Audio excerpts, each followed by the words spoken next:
Hello, this is Mr. Vanscoy. We're going to talk about convection cells, and we're going to focus our discussion of convection cells with respect to plate tectonics and the Earth's mantle, although kind of keep in mind that the idea of convection or convection cells really applies to all, really any kind of fluid.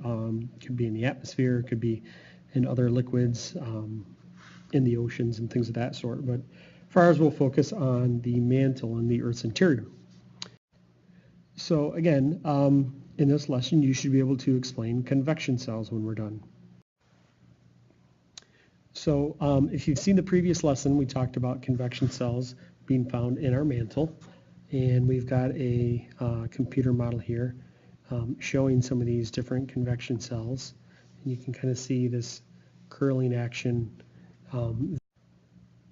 Here's another diagram showing that, another convection cell, also called a Bernard cell.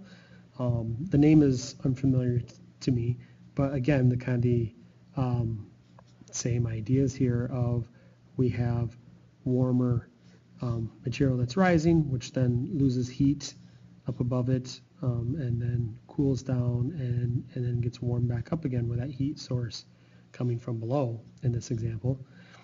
And that cell just, or that cycle just continuing to go.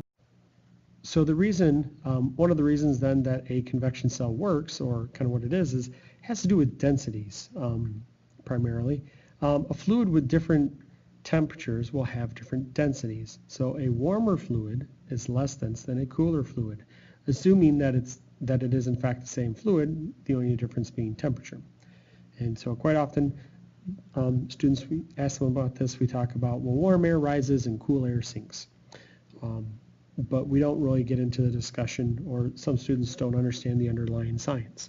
So what it comes down to then is the density. So also keep in mind when we talk about warmer and cooler, or hot and cold, we're talking about relative to one another. It isn't necessarily that it's cold, it's just cooler than maybe another part of that fluid.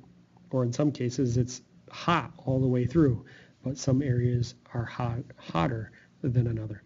So when it's hotter, it's going to be less dense and wants to rise, and at some point it'll reach its either some type of ceiling or kind of maximum temperature, and at that point it will lose its heat up above it and start to cool down, or in some cases it actually hits a physical roof, as it were, or a physical ceiling, and then cools off. And in either case, it's going to give off that heat up above it or to its surroundings and start to cool down. And as it cools down, it's going to become more dense and start to sink. So kind of summing that up then here, we're talking about less dense fluid, warmer, rising relative to a more dense fluid, cooler, and the more dense fluid then wants to sink. And this cycle, again, repeats itself again and again if there's more heat being supplied down here.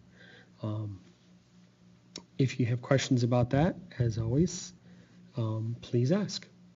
So hopefully that helps you with the idea of convection cells and how those convection cells then are working inside the Earth with heat coming up from above and then it hitting that crust or giving heat up above to the crust above it.